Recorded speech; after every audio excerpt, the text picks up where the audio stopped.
We welcome you to SF-17's coverage of varsity football this Thursday evening, a rainy and thunderous Thursday evening between the Springville Red Devils and the Spanish Fork Dons.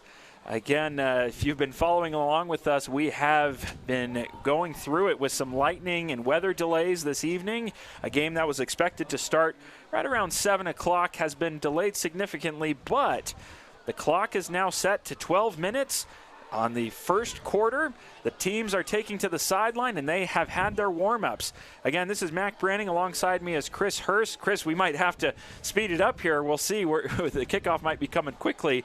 But great to be here with you, and let's take a look at our keys to the game.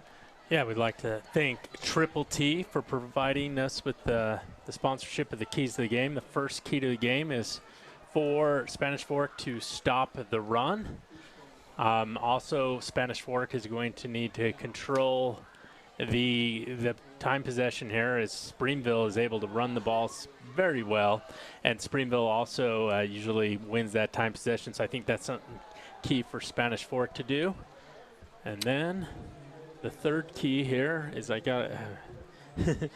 sorry about this. No worries, and then Springville's defense has been stingy, so Spanish Fork has to find a way to score the ball tonight. So we'd like to thank Triple T, Heating, Cooling, Plumbing, and Electrical for sponsoring the play of the game, or the keys, and I'd like to thank all of our sponsors on this rainy night for making this broadcast possible.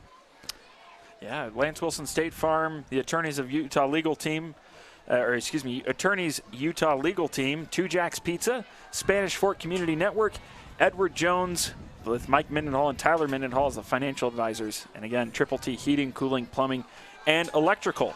As you can see, the captains have made their way to midfield for the coin toss, so we are getting closer to kickoff. This is an opportunity for us to pull up the region stats and the rankings for these opponents who, again, are within the same region. Of course, Springville has been having a fantastic season. They come into this one 7-1 overall and 4-1 in the conference. And Spanish Fork, keep your eye on them, in the region. Spanish Fork in the region 2-3 and 3-5 overall. Chris, what do you see here with the region standings? Yeah, Springville lost a close one to Orem.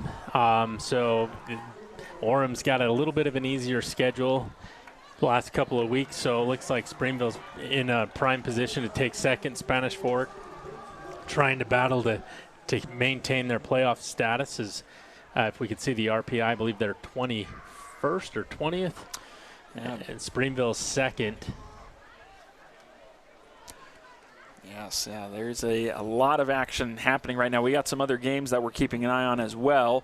It does appear that the teams are making their way to the sidelines and preparing for our national anthem. Again, we're learning a lot of this as we go with all the delays. We will now step aside for the anthem.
The anthem has concluded, and Chris, it looks like we are going to have some football tonight. We are, and conditions might play a factor into this. And if you're Springville, you're like, oh, no problem. We just hand the ball off. We have over 2,000 yards rushing on the season, only 400 yards passing. But these officials anxious to get this game started, as I see the official at the center there at SF. He's clapping at the teams. Let's go. He's got a hot date tonight after the game or something. I don't know. I think we're right there with him. We've been waiting this long for a kickoff, had some different information we have been given, but we are just excited to finally have this game tonight between these rivals, Spanish Fork and Springville. High school football after dark here on SF-17, 8:30 kickoff. We're going to see how late we end up going. And we are ready for the kickoff. Again, we will update you on Springville, some of the things to watch out for them, as Spanish Fork will be taking them on tonight. Run-heavy team, but they will be kicking off first. Spanish Fork receiving the opening kickoff. And we are underway after a considerable delay. This one will be a touchback in the end zone. It's about an hour and a half delay, Chris, before we got started here. Yeah, and I think everybody's anxious to play. And Cooper Lawrence caught that in the end zone, gets this game underway. Spanish Fork gets the ball first. We would expect to see Nixon Warren in at quarterback. He has toted the rock for much of the season. But, Chris, there's a lot of wrinkles that the Dons throw in this offense with Warren. Yeah, and we'll see Warren line up at receiver, and we'll have Håkan Rasmussen in at quarterback for the Dons as well. And it's, as you've mentioned previously, those numbers, Rasmussen number 6. I think Rasmussen's in the shotgun. It looks like it's a Warren out wide, Rasmussen behind center. Looking to go deep first play, but cutting his way upfield, and a solid first down, about a 6-yard gain for the rushing Rasmussen. Yeah, and they lined up Nixon Warren, who's usually the quarterback in the slot in the middle receiver there, and he went deep. But pretty good pressure by Springville. Great job by Rasmussen recognizing that he's not going to have very much time to pass and getting as much as he could up the middle. Nixon Warren has had 235 yards over the air on top of his play at quarterback. They go directly to Rasmussen, try to get him going with the ground game again, and a modest 1-yard gain. And also look for number 19, Caleb Grant, to line up in the Wildcat formation at times. We saw that a lot last week at Maple Mountain, and Spanish Fork was able to beat Maple Mountain in overtime right before we saw lightning. It could have been a possible issue last week as well. Yeah, came along late, that Wildcat formation for the Dons in that victory against their rivals, Maple Mountain. Appears that Rasmussen is still in at quarterback. Third down, high snap over Rasmussen's head. He falls on it, and it is a monster loss on third down. It's going to push the Dons back to the 11-yard line in a disastrous play on third down. Yeah, and Tua Nafua for Springville was right there to make sure Rasmussen wasn't going anywhere. And, you know, with the ball being wet, we might see some bad snaps with the ball slipping out of the center's hand as nobody lines up behind the quarterback except for probably Springville. We'll see a lot of high formation from.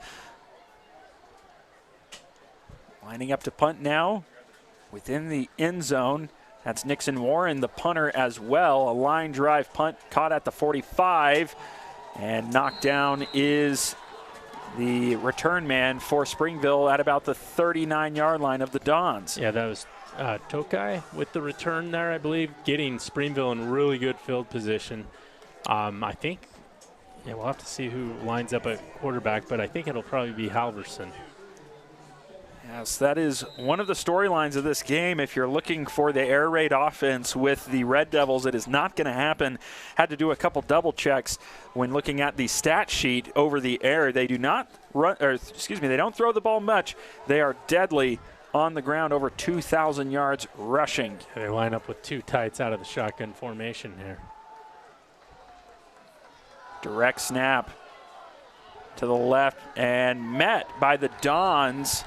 And only a 1-yard gain. I believe that's Villetti, who is the leading rusher. Yeah, multiple Villettis on the team. That's Lasete Villetti with the run there. He is the leading rusher, and he does it from that, you will call it the quarterback position, but he runs so much it's hard to even call it that. He comes into this one with 655 yards on 95 carries, but only 113 through the air. Yeah, now Nufua lines up in the quarterback's position. Yeah, how about that? Another great runner, 386 yards. There are 4 guys that at the end of the night could have over 300 yards rushing for this Springville team. They spread it around, keep everybody fresh. To have that depth when running the football is so important, especially as the game wears on. And in this condition, we are seeing that I formation that you talked about, Chris. Yeah, only 2 receivers, a tight end in there. This looks like Halverson. No, I think it's somebody else, actually. The handoff on 3rd down and going to be about a yard shy. Yeah, that was Beckett Burton, number 15, in at quarterback. Boy, they are going to test our knowledge of the Springville roster tonight with how many substitutions there are. 3 distinct quarterbacks on the first 3 plays, and 4th and 1. Big down here for the Dons. And look at Jack Parsons, 73, probably going to need to clog the middle there. A chance for a statement for the Spanish Fork defense. It's 4th and 1. Direct snap to the right. It is wide open and a easy first down for the Red Devils. That was Nafahu once again. Yeah, big run up the right side, just follows the guard there. Number 73 pulls fullback 34 with a great block, as you see that on our replay. 34 is Valetti there, the fullback position. Great blocking from the receiver on the edge as well. When you have that running game, it's an underrated aspect of the blocking scheme, those receivers, and they do a great job. As there is a lot of shifting and motioning here now for Springville. Once again, going to the right, same play, and wide open and strolling into the end zone is Nafahu with his 3rd carry of the drive, and that will give Springville a 6-0 lead with 7:39 to go here in the first quarter. Yeah, it was Springville really had to make it on that 4th down, but after that there was little resistance by the Dons defense there, and yeah, Springville has been running all over people all season. Doesn't even look like they were trying to even thinking about passing on that possession. Ben Smith in for the PAT. The kick is good, and that makes it a 7-0 lead for Springville early here in this one with 7:39 to play in the first quarter.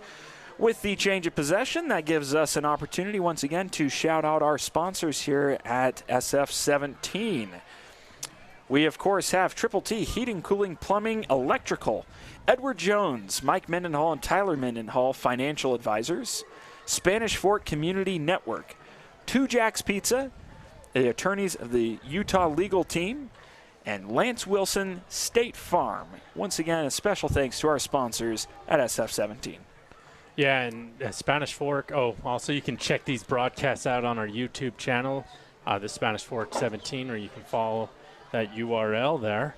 But yeah, Spanish Fork had little resistance going on there on that first drive outside of the first 3 plays. And the quick 3 and out on their offensive possession to start the game. So not the start that the Dons were looking for, as there is a low line drive kick that goes deep into the end zone. Warren watches it go, and we now head to the offense for the Dons, who once again had a quick 3 and out. You would figure they have to be hoping to balance out the time of possession with such a time of possession controlling offense as the Red Devils. Yeah, you'd think so, huh? So it's going to be, tough for Spanish Fork to go 3 and out and expect to stay in this game. Their defense will wear out. They've got to at least pick up a few first downs if they want to stay in this ball game. They are sticking with Rasmussen in at quarterback. They hand it off and get a few. We'll see who that was. There's a few different running backs that Spanish Fork can go with. Yeah, for sure. And that big 3 yards there for Spanish Fork. And looks like I believe it's James Buck. James Buck. He's the leading rusher for Spanish Fork. Comes in with 229 yards rushing. However, he's still looking for his first touchdown of the season. Yeah, interesting note there. Very interesting. Makes it 2nd and 6 to go. Bit of a high snap to Rasmussen. He fakes. He is met as he throws the ball. It is dangerous, and Warren cannot come up with it. Boy, that one hung up there in the air for a while. Yeah, pretty good coverage there by Toka and Valetti. on the back end of that play. Lissetti, Valetti. Spanish Fork seems to be sticking with Rasmussen, maybe wanting to get some value out of Warren in the receiver position.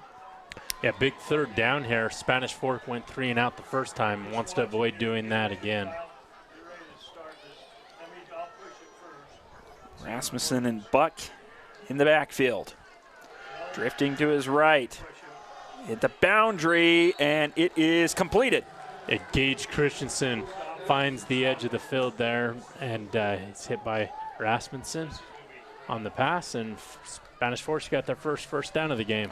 Christensen, the leading receiver for the Dons, comes in with 490 yards. It's probably getting pretty close to that 500 marker. We'll give him 500 with that catch. If not, he's about as close as you can get, I'd imagine.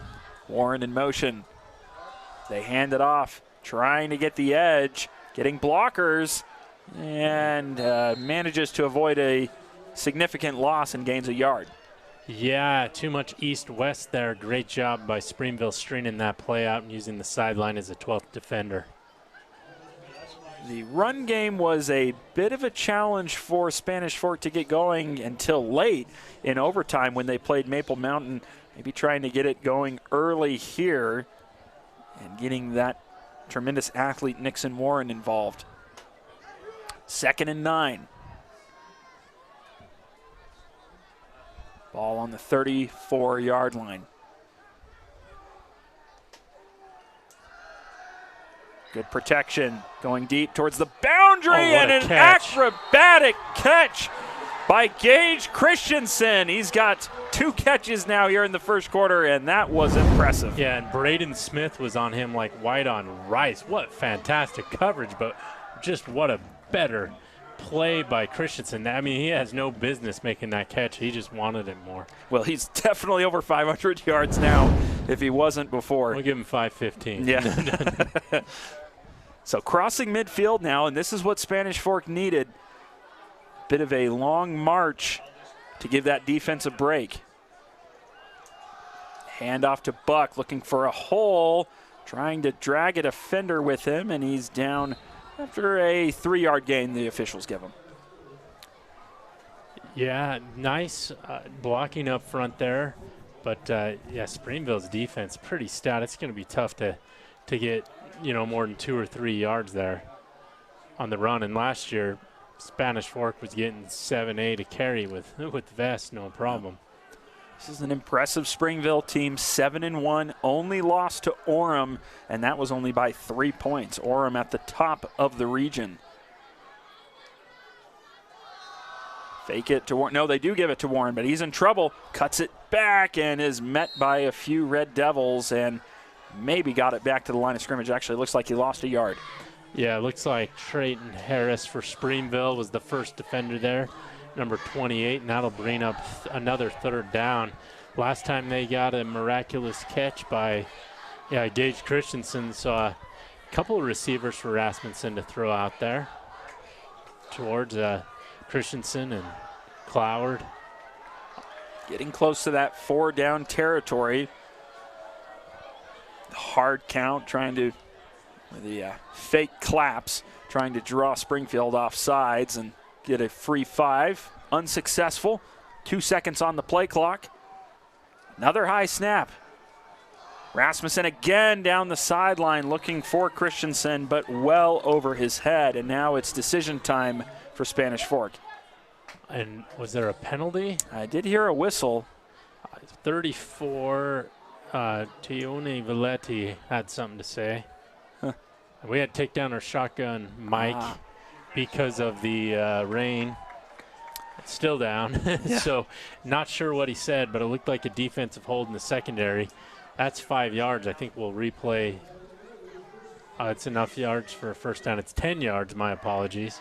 That's first down for Spanish Fork, so a gift given by Springville, although perhaps that's why that throw looked to be so far over the head of Christensen.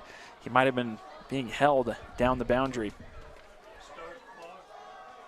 Buck with the handoff, but it is just plugged up right there, and that just went right back to the line of scrimmage. Yeah, that brings up 2nd and 9 here for Spanish Fork. Well, I guess it's right at the line to gain, or the original line of scrimmage, 2nd and 10. But yeah, it's tough running up that defense there. Springville looks to be in like a 4-4-2 with 5 defensive backs to counter this spread formation, but those linebackers are doing a great job of coming up and cleaning up those tackles. One high safety for Springville, so they go deep, but nobody is looking at the ball. But a penalty marker comes out, and this might be pass interference. I've got to stand up because I look to my right. All I see is an umbrella. So it might be uncomfortable if I'm standing behind you, Mac. No, you're good. Fair warning. You got to do what you got to do. It is maybe worth noting that the rain, as the call from the official comes in, it is pass interference. That'll be a first down for Spanish Fork. It is worth noting that the rain seems to have slowed down considerably. It's I don't even know that you'd call it a drizzle at this point. Yeah, it is umbrella season, though. Yep. The wind also seems to have picked up.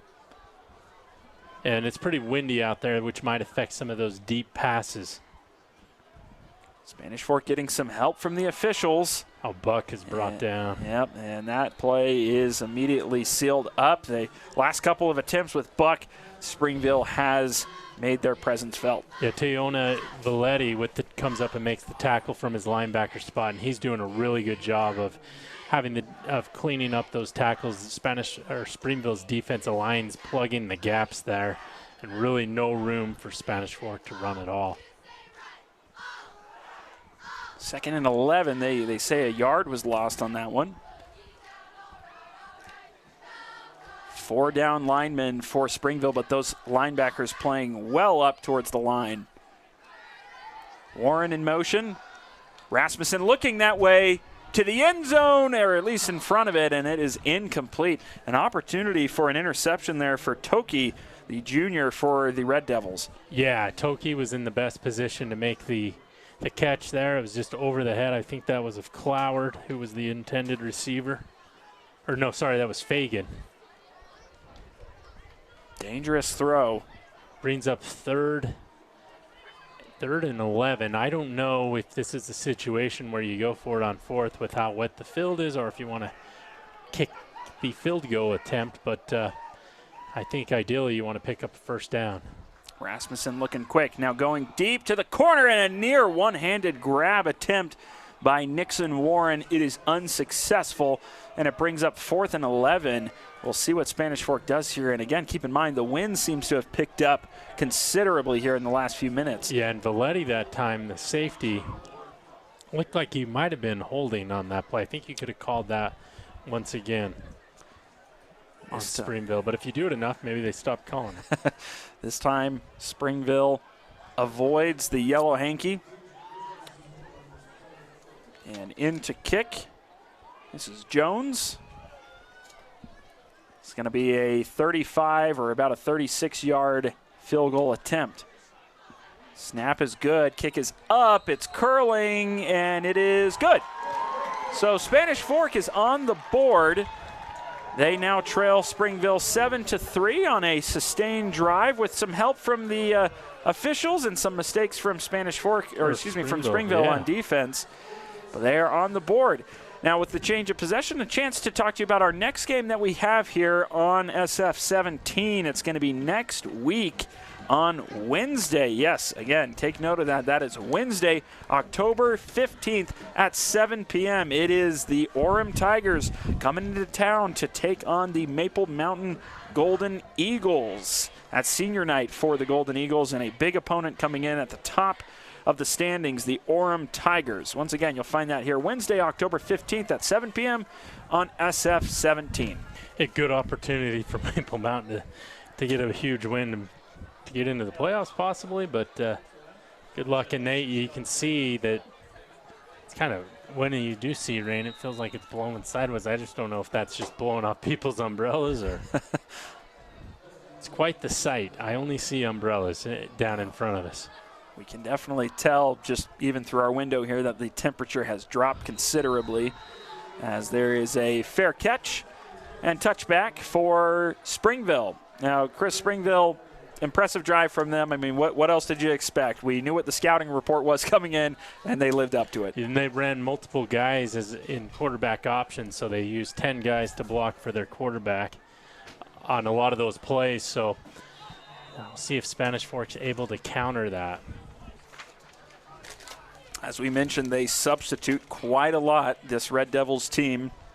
We're going to try to keep our eyes on who is behind center as they shuffle them out quite a lot. 4 receivers out wide. Again, the direct QB power run, bouncing off a tackler. And now, boy, what just physical running and pushing the pile for an extra 3 or 4 yards. That's an 8-yard gain, and I believe that was number 2. That was Valetti there. Lissetti Valetti, I think is how you say that. Number 2. He comes into this game, I think, a leading rusher with 655 yards. And he promptly strolls off the field for a substitution. Yeah, so they don't use a traditional quarterback, and when they do, they look like they wanted to do that in the I formation. Now it's Nafahu who scored that touchdown. A couple of impressive runs late in that last drive. And I have a feeling we might just see that same play right here. Let's see. In the other direction, QB power, and just taking Dons with him easy for a first down up to the 36-yard line. Yeah, the 6'1", 235-pound senior gets enough for the first down and a few more yards. Well, I'll tell you what, with this rain delay, if there were some individuals that were hoping to go home at a reasonable hour tonight, Springville's going to make sure of that with that run-heavy offense. That clock is just ticking away as we're already almost done with the first quarter. Yeah, both teams, huddling up, not going no hurry, and very few incomplete passes so far. Fahu once again taking the snap, drifts to the right, looking for that hole, and this time Spanish Fork brings him down for a 1-yard gain. Yeah, pretty good job of Spanish Fork plugging the gaps there, getting penetration into the backfield and forcing the running back / quarterback to go nowhere. We expect Halverson to be the quarterback. He's number 17 in those passing situations. Not much need for that so far, but a good first down for the Dons. Fahu still in there. Power to the right. Nice job again. Penalty. Let's see here. I think it could be a hold. And that would be massive. I will say, a great job by the Dons. It would be 3rd and about 7 anyway. But they might take the penalty if it is, in fact, on Springville.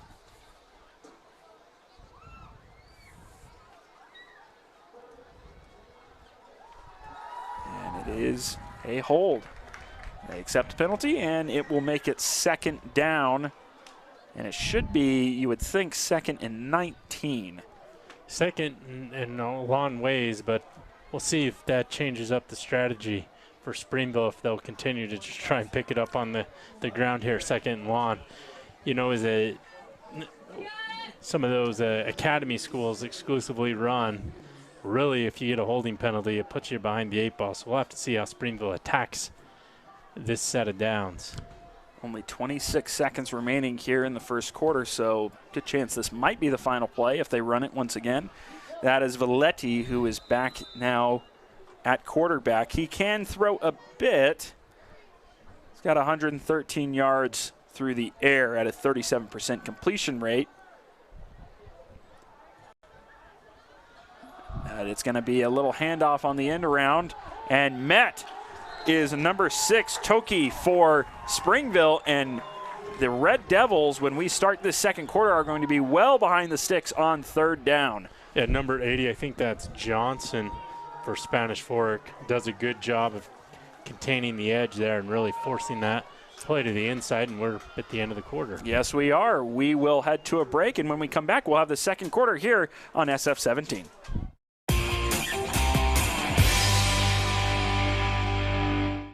You live life without regrets. Sure, you've had some doozies in the job and relationship department, but you learned. Same with homeownership. So that new HVAC or generator install, of course you'll get a second opinion from Triple T for free.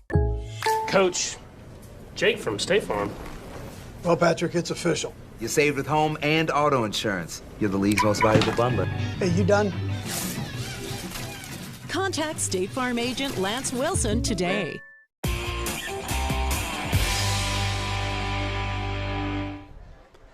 Welcome back to SF-17's coverage of varsity football. It is the Springville Red Devils taking on the hosting Spanish Fork Dons here at senior night at Spanish Fork High School.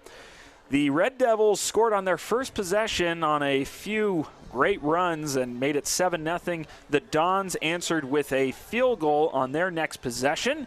It is now 7-3 as we begin the second quarter.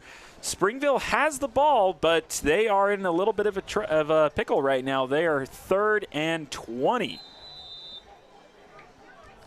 As we've mentioned, as you've probably heard on the broadcast, Springville a run-first team, and that's kind of undervaluing that. They run almost all the time, do not throw much, only about 400 or 500 yards total on the year through the air. But they will try. They're going to go for a little corner route, and it is beyond the intended receiver, Henderson. So a big stop for the Dons as that'll bring up 4th and 20. Yeah, good set of downs for the Dons. They trail by 4 here. Springville's heavily favored according to all metrics, standings, RPI, and Nolan's Deseret News. Anyways, a great stop there for Spanish Fork, and they'll get the ball with probably pretty decent field position. 2 returners back. We know one of them is Nixon Warren. Good snap. Punt. Be caught at about the 42. Warren is returning it, and he's going to be a little short of the midfield marker. Good field position for Spanish Fork to start here. Yeah, should be, and we'll have to see who they line up at quarterback. It was exclusively Rasmussen the last set of downs, and it worked out to where they marched down the field with the aid of some timely 3rd down penalties by the Ville. Yes. To line them up in pretty good field position. And one spectacular acrobatic catch by Gage Christensen that got them across the field on a chunk play. But yes, a couple of big penalties and a great kick to get them on the board. And it's windy because I can feel it up here. Yeah. We have the aid of a roof above us here in the press box. There's a nice first down run. They'll mark it, that's 5. I thought it was a little bit more than that, but they say a 5-yard gain, 2nd and 5. And I believe that was Buck, number 29, with the carry. The freshman there, or sorry, he's a sophomore, I believe. Yeah, that's what I've got him as, a sophomore. If he reclassifies, I guess he could be a freshman. I don't know. Rasmussen looking down the sideline for the play. Hawken Rasmussen. Under some pressure, gets it out deep, and it is dropped. There was some handsiness there, but it is incomplete. The intended receiver was Johnson.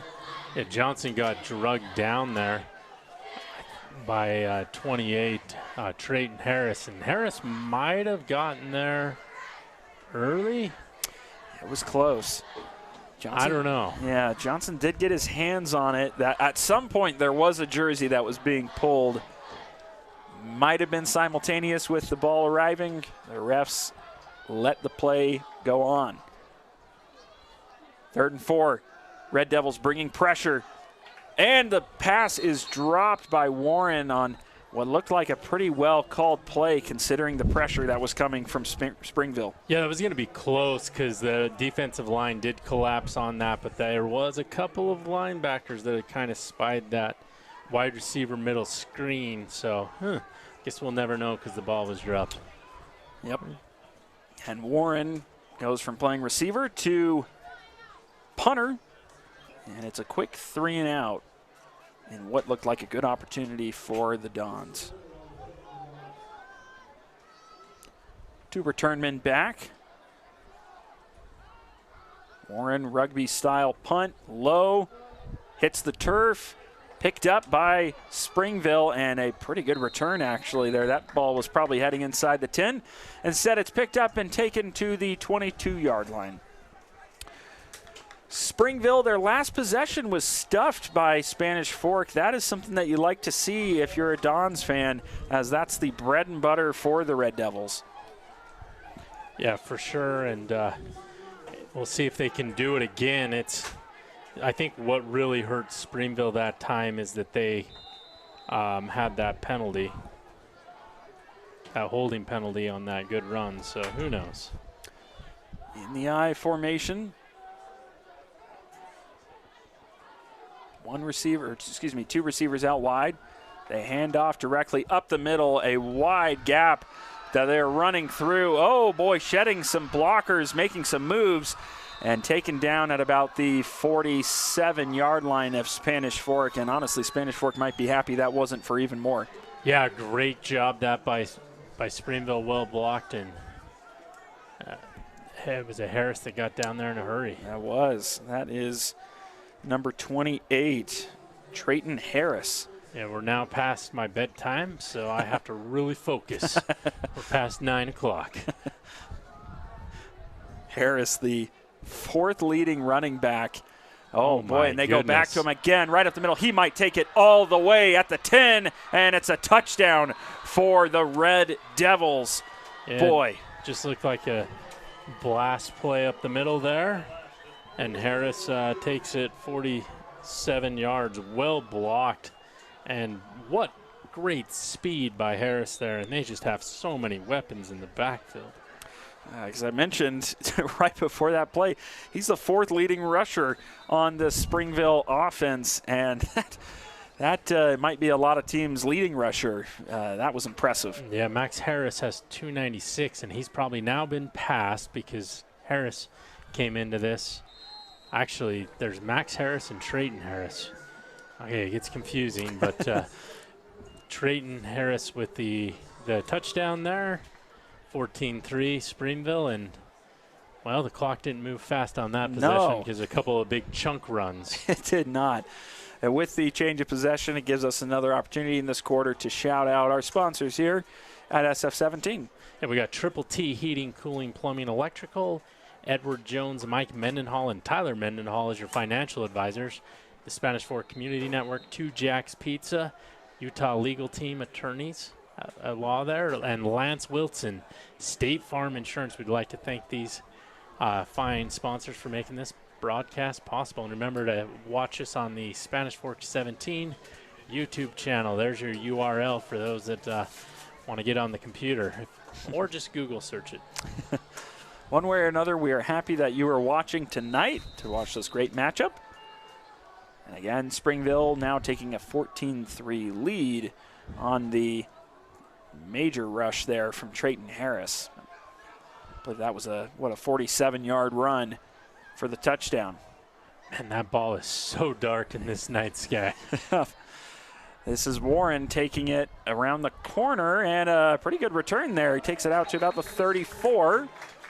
And as you might be able to tell, the wind is definitely pushing in the other direction of where that kick came from, which might have helped allow Warren to actually return it, as you usually see touchbacks.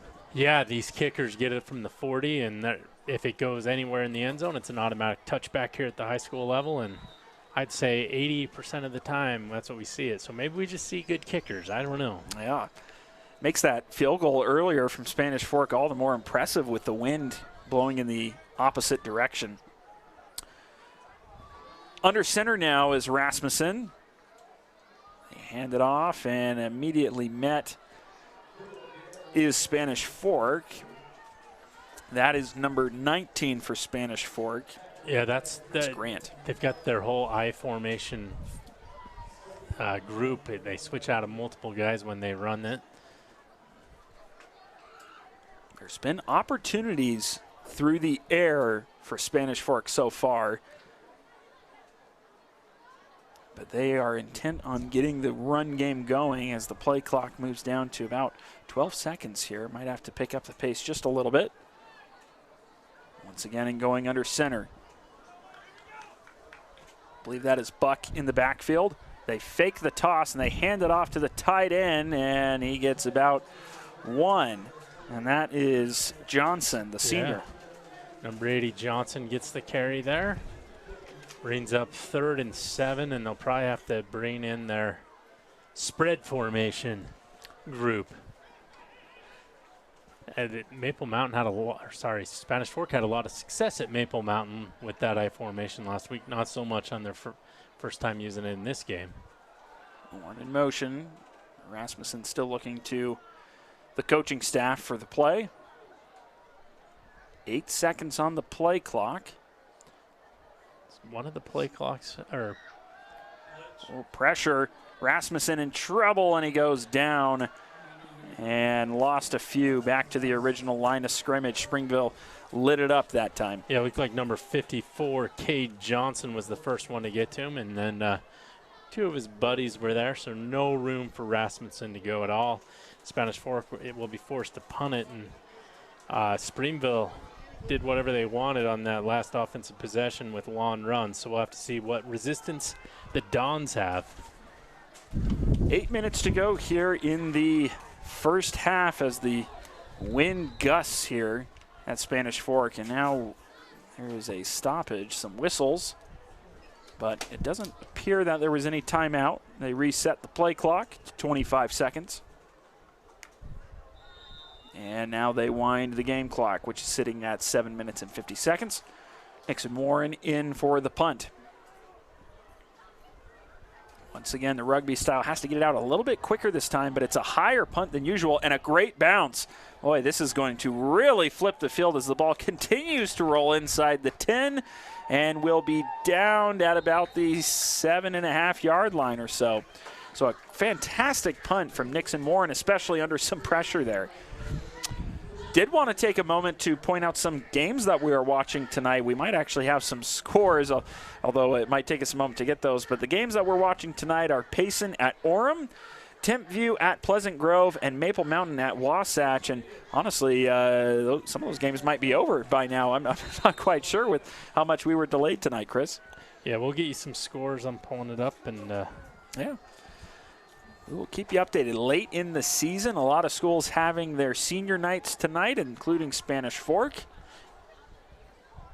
as the Red Devils go under center in the I.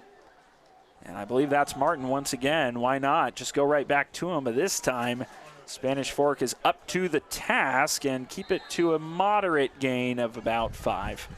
Yeah, pretty good stop when you can only give up 5 yards compared to the last possession. At Wasatch, Maple Mountain at the end of the third quarter was trailing 13-7 in a close one. Orem's up 35-0 at Payson. The last score reported there was the second quarter. They might have also had a little bit of a delay. And Tempview's up 13-0 in the second at PG. So it looks like we might have had lightning delays across the valley, but not in Wasatch.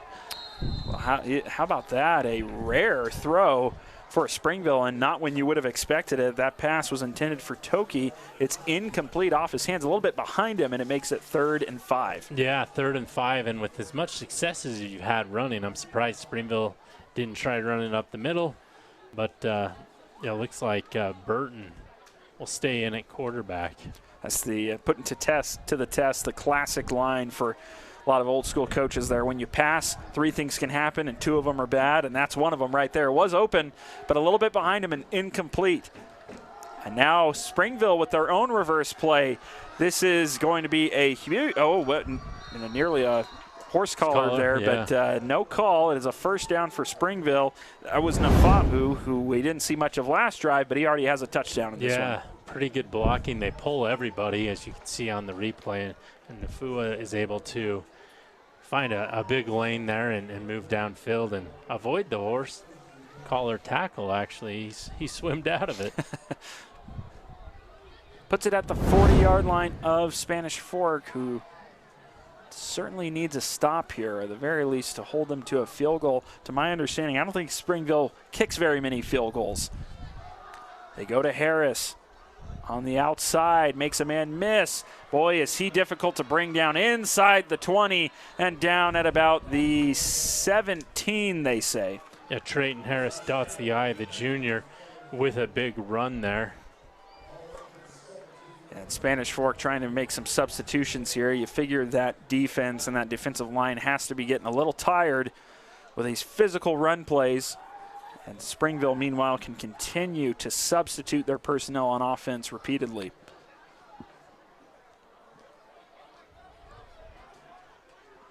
And now they move to Nafahu, who just barely had that big rush. Now he goes behind center. You figure it's going to be the power play. It is. No, they hand it off to the side. Some trickery. Harris around the edge and in. Well, they fooled me, and they definitely fooled Spanish Fork with that one. Nafahu hands it off to Trayton Harris, and Harris has his second touchdown of the day. It makes it 20-3 Red Devils. Yeah, 20-3, and Harris had a 47-yard run on the last possession. This time we'll give him 19-ish. There, and Springville has opened up quite the lead. 20 points put on the board already for Springville, and trying to make it 21 here. And they've blown out most of their opponents this season.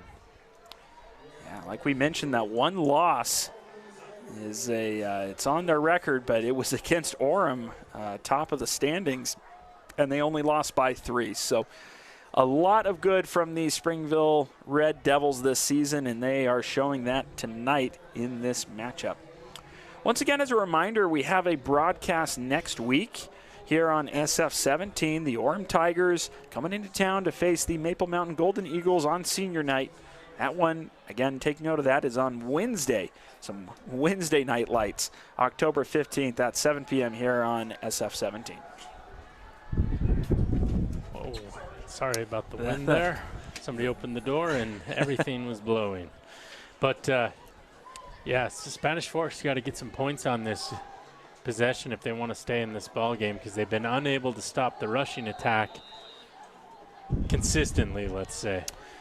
It has been impressive for Springville. Not only do they have a great rushing attack, they have variety, as you've seen it there, a couple of those nifty plays and a very low kick. Not sure if that was intentional or not. Might have been with the wind. And crossing the 30 and down to the 34 is Spanish Fork. Not sure who snatched that ball, but certainly not an expected return man. It was right as I go between window to window, there's the corner wall thing, and I lost it. I didn't see who caught it. I wonder if that might have been intentional. The last kick did not make it to the end zone, so perhaps Springville opting for more of a squib kick there to limit the damage, but still ended up at the 34-yard line. And that turf is a weird color. You can tell it's really wet on that field. Yeah, it rained for a good just about couple hours before this one. The handoff, and there is an opening on the left side for Spanish Fork. Yeah, that's Buck. That's Buck, who is cross midfield, and that is a great start for this drive. It could have been pretty close to a late hit there towards the end as Springville hung on. Maybe a one count too long. But, yeah, good job pulling the guard and Buck following his guys there. Wide open lane that Buck takes advantage of. Rasmussen in at quarterback. Another little bit of a high snap going deep, and that one is once again in trouble. There's been a few of those underthrown deep balls.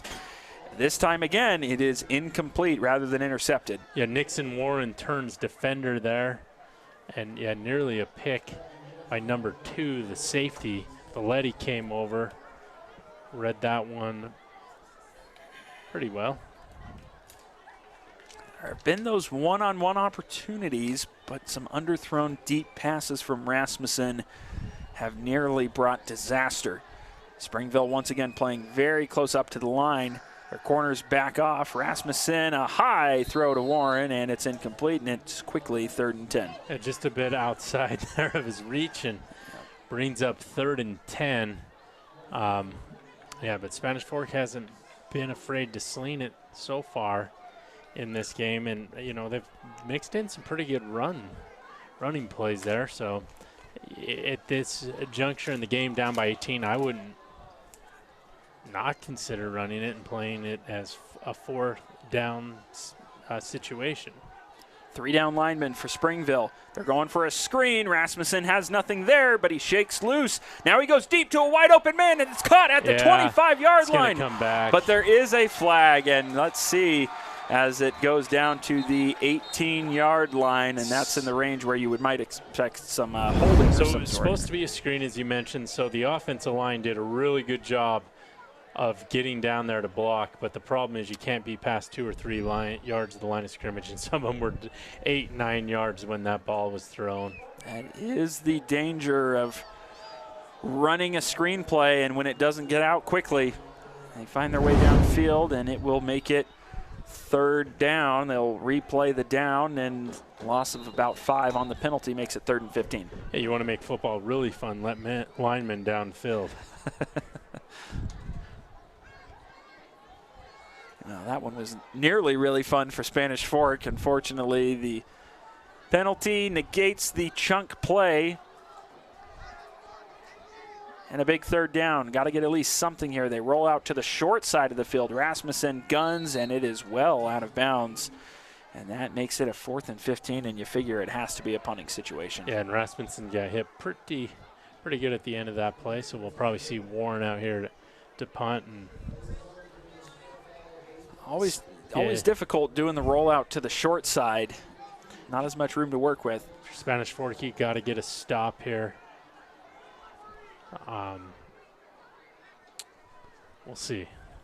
4:16 remaining in the first half. Warren had a great punt last time. This time he's got to work with the end zone. It bounces at the 9, and it will roll its way into the end zone for a touchback. A great punt there by Warren. Unfortunately, he didn't get his 9-iron out to keep that on the green, if you will. Instead, it bounces out the back of the end zone. Well, it has been exactly as we expected from Springville, a ferocious rushing attack from them, and they can hit you from a lot of different angles. Chris, we've seen quite a few different running backs or carriers of the football tonight. Yeah, everybody gets the opportunity to carry, and everybody seems to fall forward after a long gain. Yeah, we have seen everybody just about. Nafahu, Valetti, Trayton Harris. That's been a committee effort so far in this one. We will see who's out there now. I think it's number is it Halverson? Or is it Burton? I believe it's Halverson. The game clock seems to be having some issues here. Went up to about 7 minutes. Now it's back to 4 minutes and 8 seconds. Yeah, it's running right now. I think they need to get it down. There we go. Yep. Now we're at 4 minutes and 8 seconds remaining in the first half. It is Halverson in at quarterback, and they're looking to throw. They go deep, and wide open is a Red Devil. That is caught by Toki, and he is going to take it deep and all the way for a touchdown. It's a one-play possession, resulting in 6 points for the Red Devils, who catch Spanish Fork here with a play-action pass. You run, and that sets up that big 80-yard pass play. And I think that was Burton in at quarterback. I could be wrong. Yeah, we'll try to get glasses on that one and find out who threw that. Nonetheless, 6 points, a quick 6 points for Springville, and they seem to be waiting on that one after the rushing attack that they have put together.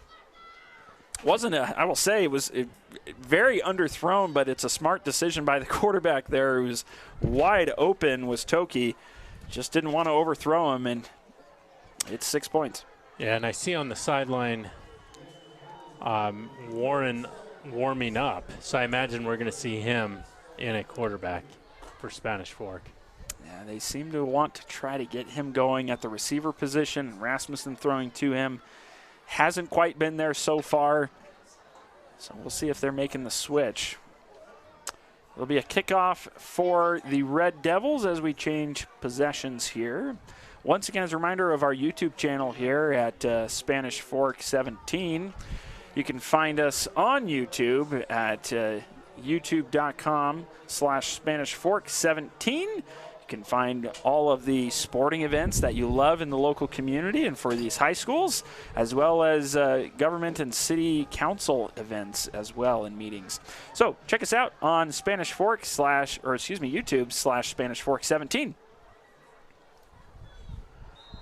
A hair under 4 minutes to play in this first half, and it has been an avalanche of offense for Springville in the last little while. They have looked fantastic running the ball, and then they mix in a great play action opportunity there for 6. That one goes into the end zone, automatic touchback, and Spanish Fork gets the ball. Chris, with 4 minutes to go here in the first half, not a great score right now for the Dons. What would you like to see from them when this half ends? 28-10. That's what I'd like to see. If you're a Spanish Fork fan, that's what you want to get going is you got to get some points. You're down 25. Springville's offense is on fire for a run-first attack, but they just had an 80 yards passing, which, believe it or not, is probably 1/5 of all their passing all season long. They hardly ever throw it. That is a great point. I'm sure they love seeing the run game, the Springville fans, but I'm sure they were pretty happy to see something through the air as well. It is Nixon Warren in at quarterback, but they hand it off on the first play and get about 5. They have mostly been sticking with James Buck in the backfield, and we'll see if that's who it was. It appears it was. It was Buck there with the 5-yard run off the right side. And first of the season, it was Bunnell. I'm not sure what happened there, but it's been a whole lot of Buck the second half of this season as he's now the leading rusher for the Dons, and they got him for 2 more years, assuming he doesn't move. Yep. Nixon Warren, as we mentioned, in at quarterback now. He has been playing at receiver, has a little over 1,000 yards passing. They hand it off again to Buck, and once again pushing that pile a little bit. It looks like it'll be a first down, actually. They're marking it at the 30. He made it up there and then was pushed back. So 3 minutes to go here. 3 minutes and 9 seconds, so plenty of time for Spanish Fork, but I think you want to use as much of this time as possible to keep your defense off the field and come away with points, obviously. Another element of having Nixon Warren in at quarterback, he can run the ball. Came into this with 191 yards on the ground, and maybe you're seeing that with Springville having to honor that with those handoffs that he seems to be faking. Once again to Buck, and once again it looks like it'll be a 5-yard gain, so a little bit of momentum now on the ground. It's like old school Big Ten football. 3 yards in a cloud of dust. Only if you're a Dons fan, you're glad it's 5. Yep, even better. At some point, though, they're going to have to move a little bit faster because 5 yards and taking 40 seconds to do it is not a recipe for a touchdown. That clock hitting 2 minutes, 15 seconds. In the pistol now. Warren looking to pass, rolls to his left. He is left-handed, goes downfield, and it is completed. Another great catch by Gage Christensen. He's had 2 of those. Yeah, he's making a push for MVP, SFCN MVP player of the game. Yeah. Something like that. We'll get it figured out by the time the game's over.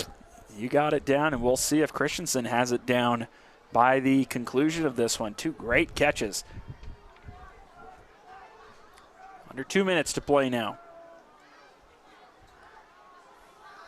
4 rushers for Springville. They get to Warren, and a beautiful pass is dropped. And that was intended for Johnson, number 21. We do hear some whistles. I think it's a late hit. It is a roughing the passer. That will be a first down. And Springville, they've looked pretty solid on defense, but maybe the one problem so far for them has been those penalties. Yeah, and I'm thinking that penalty, I don't know how upset your coaching staff is. You're just trying to get to the quarterback. You just need to do it a little bit smarter. I think it's the holds and the drive stoppers like that coaches get a little bit more upset about. Springville will receive the second half kickoff, so a very important drive, of course, for Spanish Fork. Warren over the middle again, but this one it's going to be intercepted And that looks like it is Toki who is bringing it back, still staying up at the 20, and finally dragged down by Spanish Fork. An unfortunate turnover there as the Dons were moving downfield, and that is Toki with the interception. That is his second on the season. Yeah, great job by him reading the coverage there and just underthrown by Warren. Toki now doing it on both sides of the field. He had that 80-yard touchdown reception and now a big interception in their own territory. Well, now you got to start second-guessing the game plan here for Spanish Fork after that last possession. A one-play 80-yard touchdown pass. With a minute and a half to go, we'll see how Springville plays it. They are looking to throw. They go deep. There's some separation. And going up and making the grab at the 37 is Henderson. Yeah, that's Henderson. He is the leading receiver on this team. Yeah, they came in with just over 400 yards passing on the season, and Henderson had 258 of the yards receiving, and good coverage there, but better catch. Ball a tad underthrown, but well played by Henderson. The clock is running, a minute and 5 seconds. Not too much of a rush here for Springville, but now there is a whistle, and it appears that Spanish Fork has taken a timeout here. Yeah, probably wants to fix something on how they're lined up because otherwise it didn't make a whole lot of sense to call timeout. Yeah. Well, why don't we pull up the region standings here once again as we get close to the conclusion of this season. Orem 5-0 in region, 6-2 overall. Again, we will have that matchup with them and Maple Mountain this coming Wednesday. Spanish Fork 2-3, 3-5. Not much is going to change as far as the region standings, but certainly some things can be done as far as the RPI. Yeah, and just to give you a little update on some of the scores, Maple Mountain is still showing 13-7 at the end of the third quarter. And my phone died. Oh. Not died, sorry, it went reset. It would be understandable if it died, though, with the delay that we've had. Yeah, Orem's up 49-0 on Payson, and Timpview still showing up 13-0 in the second quarter. So I wonder if they had a little bit of a rain delay there, but need to find a better cell carrier, I guess. I don't know. Maybe it's the weather, you know? Who knows? Yep. Minute, 2 seconds to go here at the 37-yard line of Spanish Fork. Once again, looking to go deep as Springville. That's in some trouble, and Burton is corralled down for a sack, and that's a big play for Spanish Fork, and it'll force Springville to take a timeout. Yeah, Grant with the 2-jack sack there. Another timeout, this time by Springville. They have, I believe, 2 remaining. There was a Burton that played for Springville that's bounced around the college levels a little bit. Yeah, a big sack there. And that will make it 2nd and 16 as the teams huddle up during this timeout. Again, as I mentioned, I don't think Springville kicks a whole lot. They're usually either touchdown or nothing. Well, and time might dictate that. Trying a field goal attempt here, but we'll see. I imagine Springville doesn't get behind the down and distance too often to not go for it on 4th. Yep. You would expect the ball to be thrown in the air at this point. 2nd and 16 if Springville is looking for something, but man, they can get those chunk plays on the ground as well. Burton, a little handoff, trick play, and that once again is to Nafahu. I say trick play, not too much trickery there, but yeah, just a well-designed play to get it to the hiding Nafahu there. Yeah, finally brought down by Gibson. It came from his defensive end position to make the tackle and brings up a 3rd and 4, sorry. And for Springville, they have to use another timeout, so I think they only have 1. At some point, they're going to have abandon the run if they want a touchdown. The students of Spanish Fork looking to get going here, trying to will their team to a big stop here at the end of the first half, trying to keep this one as close as they can as they head into the half. And the wind continues to gust here, as you might be hearing. It seems to have shifted just a little bit, moving more to a east-west direction, as it was a little bit more maybe south-north or southeast to northwest. Yeah, it seems to be blowing north. Oh yeah, you might have it right. A little directionally challenged. Going on the edge there is Springville. Oh, and finding the corner and finding the end zone is number 1 for Springville. That's Henderson, and a huge back-breaking touchdown before the end of the half. Yeah, 3 defenders had the opportunity to bring down Zachary Henderson, and they were unable to, and he gets his second touchdown catch of the night. Yeah, this has been surprising to see the air attack. Sorry, that's his first. Yeah, it's been surprising to see the yards through the air for Springville in this one. If they don't have to, they usually avoid throwing the ball.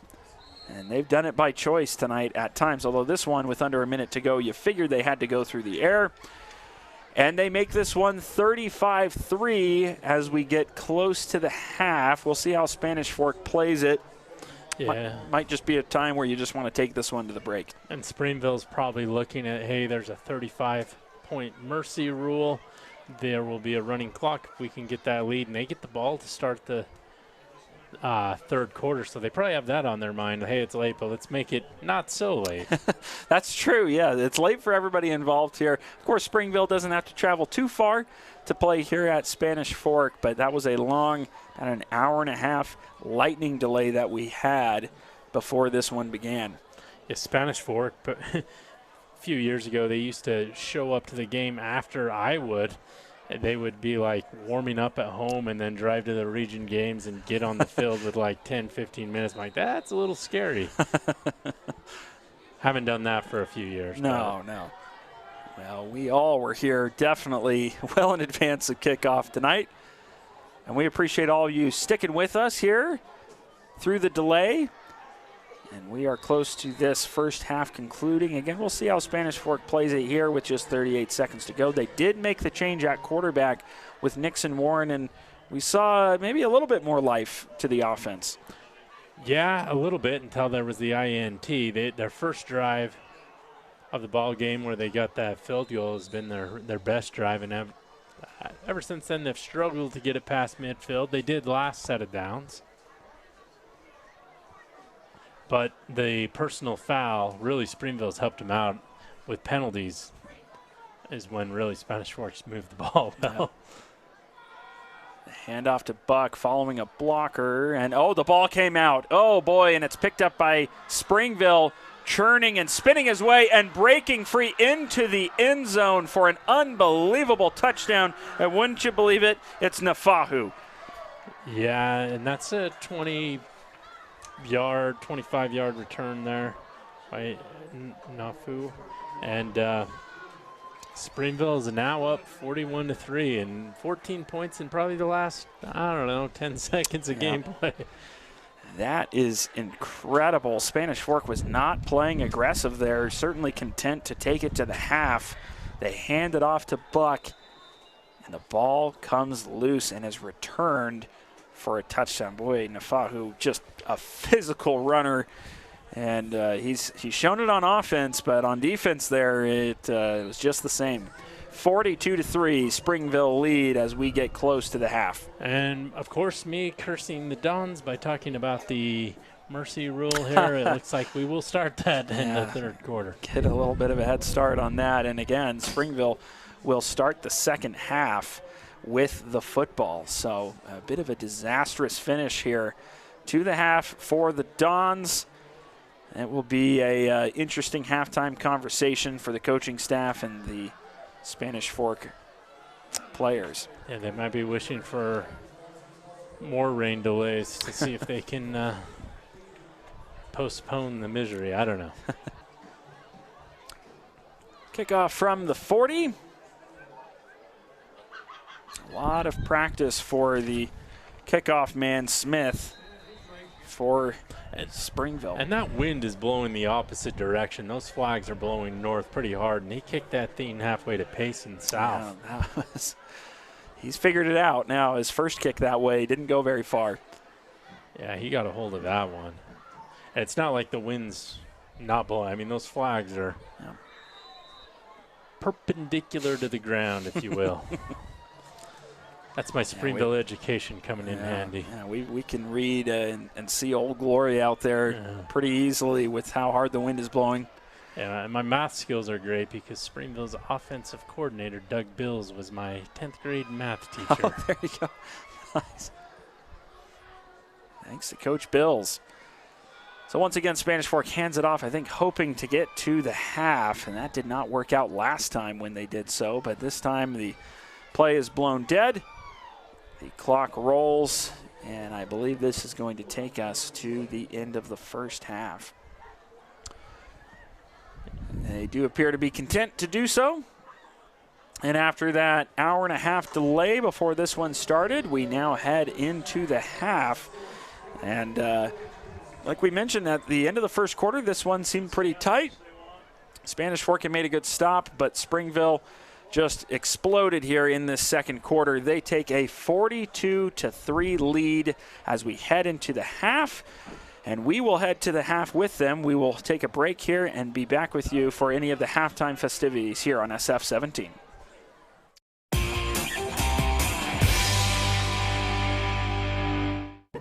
What does it mean to be rich?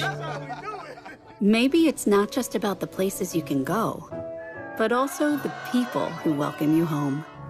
The key to being rich is knowing what counts. Hi, I'm Mike McKell. I'm Shani Hunter, and we're attorneys at Utah Legal Team. Utah Legal Team was voted one of the state's top personal injury law firms. We deliver bigger payouts and faster results. If you've been injured in a car accident, we can help. Call us for a free consultation. Hi, welcome to Two Jacks Pizza.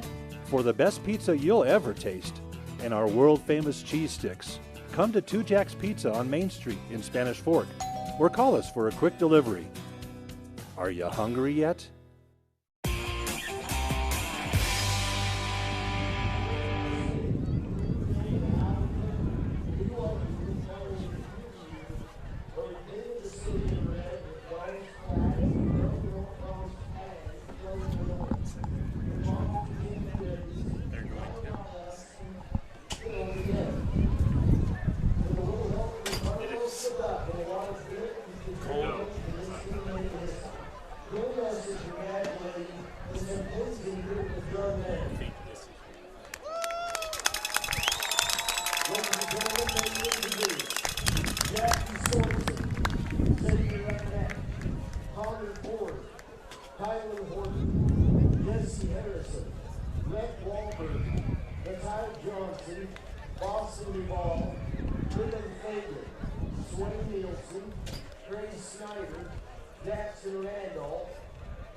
Ladies and gentlemen, this time we'd like to welcome to the field the two-time USA National champions. Never mind, we won't be doing that tonight, and we'd like to thank them, coached by Haley Richards and Dean Patrick Strickland for sponsoring Carol and Maddie Tracy, Kylie Giants.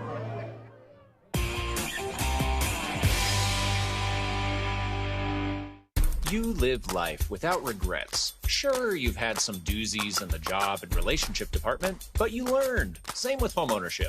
So that new HVAC or generator install, of course you'll get a second opinion from Triple T for free.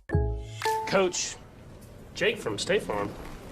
Well, Patrick, it's official. You saved with home and auto insurance. You're the league's most valuable bundler. Hey, you done? Contact State Farm agent Lance Wilson today.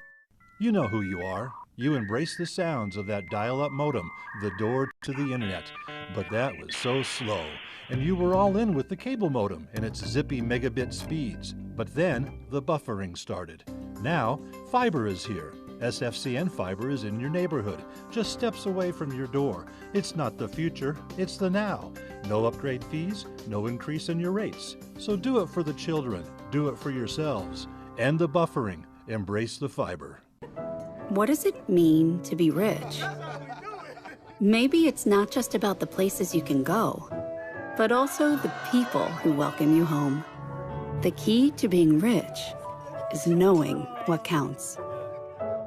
Hi, I'm Mike McKell. I'm Shani Hunter, and we're attorneys at Utah Legal Team. Utah Legal Team was voted one of the state's top personal injury law firms. We deliver bigger payouts and faster results. If you've been injured in a car accident, we can help. Call us for a free consultation. Hi, welcome to Two Jacks Pizza. For the best pizza you'll ever taste and our world-famous cheese sticks, come to Two Jacks Pizza on Main Street in Spanish Fork or call us for a quick delivery. Are you hungry yet?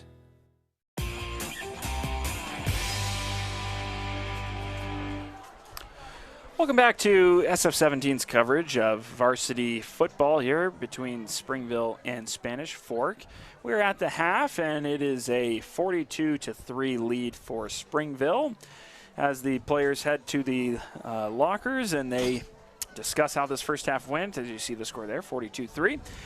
Chris, bit of a tough first half there for Spanish Fork, and it definitely just kind of all caved in late. Yeah, they gave up 2 touchdowns in the last minute, one on through the air on a great pass to Zachary Henderson, and then Nafua was able to get a fumble recovery for 25-ish yards, and yeah, that led the end, a 14-point swing there. So we'll have a running clock, I believe, to start the third quarter. This Spanish Fork trails 42-3 to your rival down the road. Yep, it's been a tough one. Let's pull up our keys to the game and have a little recap here at the half. I think there's been plenty of material to go off of. Let's take a review. Yeah, the first one we had was stop the run.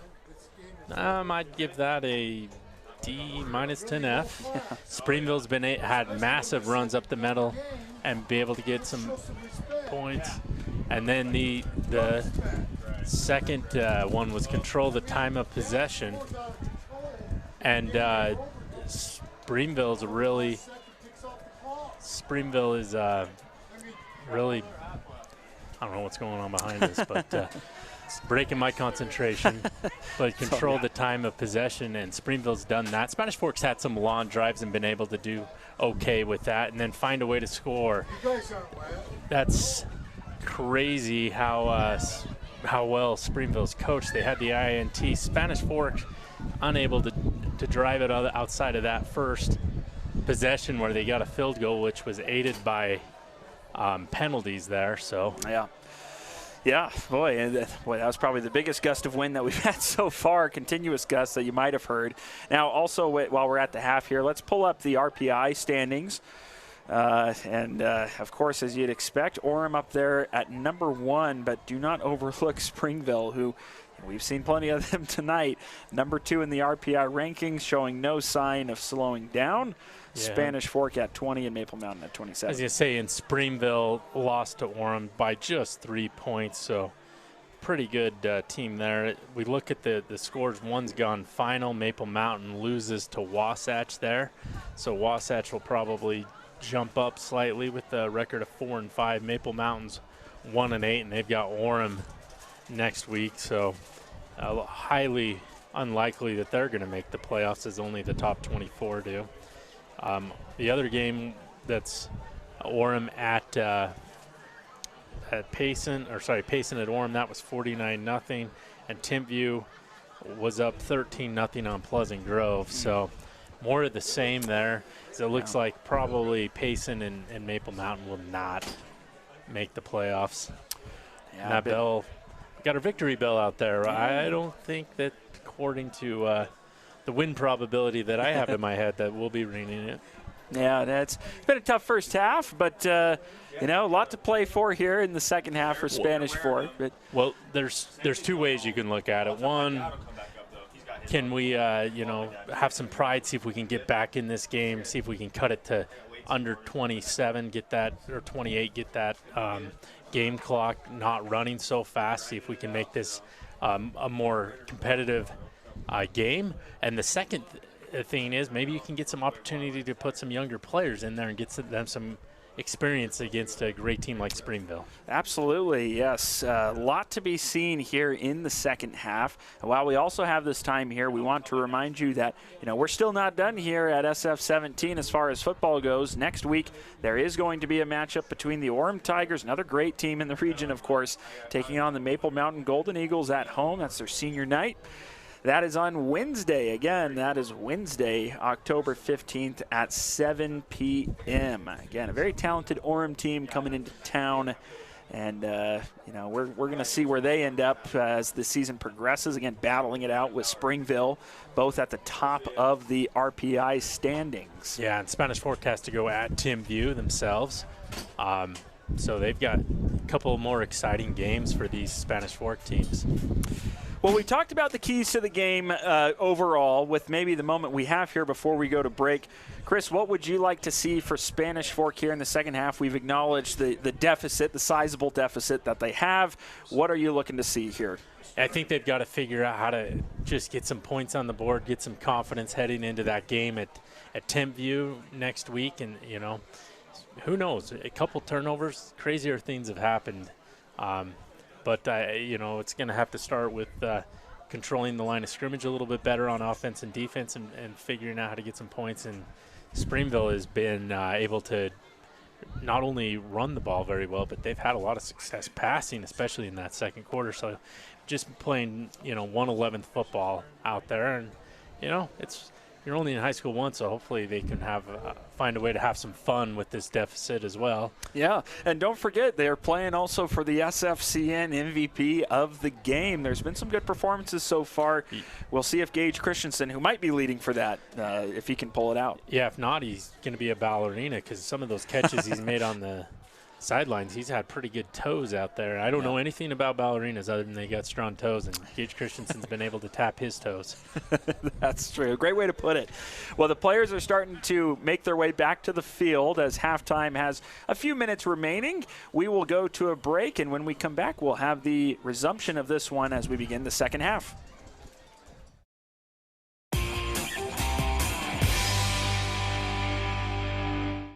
You live life without regrets. Sure, you've had some doozies in the job and relationship department, but you learned. Same with homeownership. So that new HVAC or generator install, of course you'll get a second opinion from Triple T for free.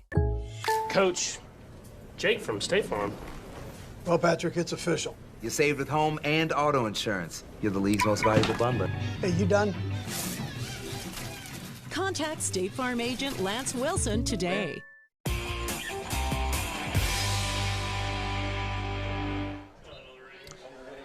Once again, welcome back to SF17's coverage of varsity football. The halftime score on your screen there is the Springville Red Devils with a 42-point barrage here in the first half, and Spanish Fork with 3. And we are going to be resuming the second half here in just a few minutes as the players go through their halftime warm-ups. And if you're just joining us, there's a few things, of course, to cover with Springville. We knew coming into this game that they could run the football. That was to be expected. Only a few hundred yards through the air coming into this. Their leading quarterback through the air was Halverson, who had 315 yards. But there's been a few plays where they've shown that they can sling it around when they need to. Yeah, and Burton, I think, had probably 120 yards or so passing through the air. It seems like he's been the quarterback. But, yeah, Springville very well balanced, and they show multiple formations, but with the design of, hey, this is a threat to run the ball. And we saw a couple of home runs, especially by Trayton Harris, who's probably well over 100 yards rushing for the Red Devils. So Spanish Fork's going to have a challenge here in the second half, trying to regroup. There's been some guys who have done it on both sides of the ball for Springville. They've had Nafahu, who had, I believe, at least one rushing touchdown and a multitude of yards on the ground, and then also had a fumble recovery for a touchdown right before the end of the first half. Also, you have Toki, the receiver and the defensive back for Springville, who had a long 80-yard reception for a touchdown, and then also an interception that killed an important drive for Spanish Fork. Now, Spanish Fork, they did go to a change on offense late in that first half, bringing in Nixon Warren, who had been playing at receiver, and putting him in at quarterback. Yeah, and that combination's going to be available next season, as they're both underclassmen.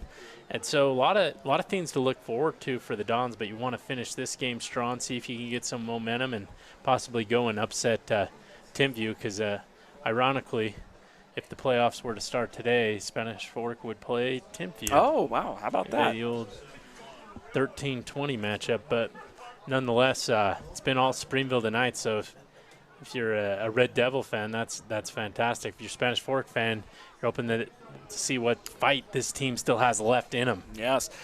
With the RPI ranking, Spanish Fork did only move up one spot, but their percentage and their score did actually shoot up considerably. So there's a lot more than just that ranking that you have for Spanish Fork. They went from 21 to 20 after their last win over Maple Mountain. Yeah, and Orem and Springville, if things hold up, get a first-round bye. The first 8 teams get a bye. 9 through 24 will play, and then match up against the top 8. So should be an exciting playoffs. Spanish Fork made that great run to Rice Eccles where they took second place. So you get in the playoffs, you never know what happens. They gave away the reins for the baseball team. I can't remember what their RPI was, but it was 20-something. And sure, yeah. They got 20.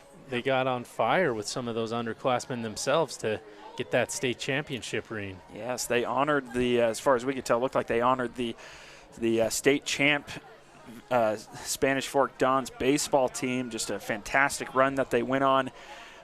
Great to see them out there at the half to get some recognition. They're well worthy of. We are wrapping up here at the half as the clock is about to hit triple zeros. And that would mean we are close to this one kicking off. Again, Chris, as you have mentioned, this one should begin with a running clock with the score where it is at, with Springville up 42-3. Yeah, and so Spanish Fork will kick it off to Springville, and we'll kind of see how Springville chooses to play this, if they're going to keep their starters in, or are they going to bring their backups in and let them get some experience. Yeah, we will see. Springville, I'm looking up their schedule. We might have mentioned it already. Let's see who they have next. Taking me a moment. Now my phone is having problems. But nonetheless, they are looking to be on their way to an 8-1 record so far this year. They will be playing Wasatch next. Yeah, Wasatch beat Maple Mountain 13-7. Wasatch has won some really close games. This one is returnable. They fake the reverse. And there is a bit of an opening. That one, a very uncontested return there that goes back to about the 31 or 32-yard line. And that's where Springville will begin the second half. And let's see who they have out there. I see 3 people that have lined up as quarterback in Take your pick. Shotgun formation, and so not sure. I wonder how they call the play. Do they call the quarterback first and then right? It looks like they're going to line up. I believe that's Burton. And you have to always watch for Nafahu, who is lined up at the tight end, but they have snuck him in there for some handoffs. Handoff to the edge and taken for just a few yard gain. That appears to be Valetti that was handed off there. Yeah, Valetti came in with 655 yards rushing. Having a pretty good game tonight. Well, Springville, just give them credit. That whole team, that whole backfield's having a great night. Yeah, it's just a great resource to keep your offense healthy, especially as the season wears on. Valetti he is the leading rusher. Haven't quite seen as much from him tonight. Hasn't mattered a whole lot though. The quick handoff to the fullback. It's going to be a short gain. Not sure who that was there. That's number. Yeah, I couldn't quite see there. Yeah, 3rd and 3 comes up, and just a reminder, we'll have a running clock. If Spanish Fork's able to cut the lead to 21, then we will stop it. Normal clock usage. So as things are now, this should be a quick second half, and this is something smart that they implemented a number of years ago, is you'd get in some of these games and it'd be like 70-0 in the third quarter. You're like, what's the point? Play action, but going to Valetti and now cutting his way upfield and getting a first down. He's still up. He breaks an arm tackle, gets a block downfield, and that is a chunk gain to the 34-yard line of Spanish Fork. Yeah, finally brought down by Gage Christensen, but really good job by Burton hanging in the pocket, who I didn't have any stats coming into this game, but he's throwing the ball quite well. That just adds an entire new level, new dimension to this offense if they can get plays like that through the air. A little late season wrinkle from the Red Devils. Once again in the eye, Burton goes to Valetti, stretching it out wide, cutting it back over the middle. Can he stay up? He does, and he's at the 10 and down to the 7. Another physical run and a great job by Valetti to keep his balance. But the officials are meeting up. Yeah, that was a great run by Valetti. Great balance, but it looks like it's coming back with a hold. Negates an impressive run from Valetti. And it will reverse the field position by 10 yards. Gusty, rainy, thundery night here in Spanish Fork. I have to say, Chris, we were looking at your meteorology skills earlier, and we had talked about there were maybe a few cells in the area, but I think we might have avoided maybe that second half that we were a little worried about. Yeah, we were worried about the second half. That cleared, and we've been able to play some football, so it's been fantastic once we got past that first weather delay, our only weather delay, I should say. Only one, but a lengthy one at that. And another chunk play on the ground. That is Martin, once again, who has had quite the day himself on the ground. I think that's Trayton Harris. Oh, excuse me, Harris. 28 with the carry.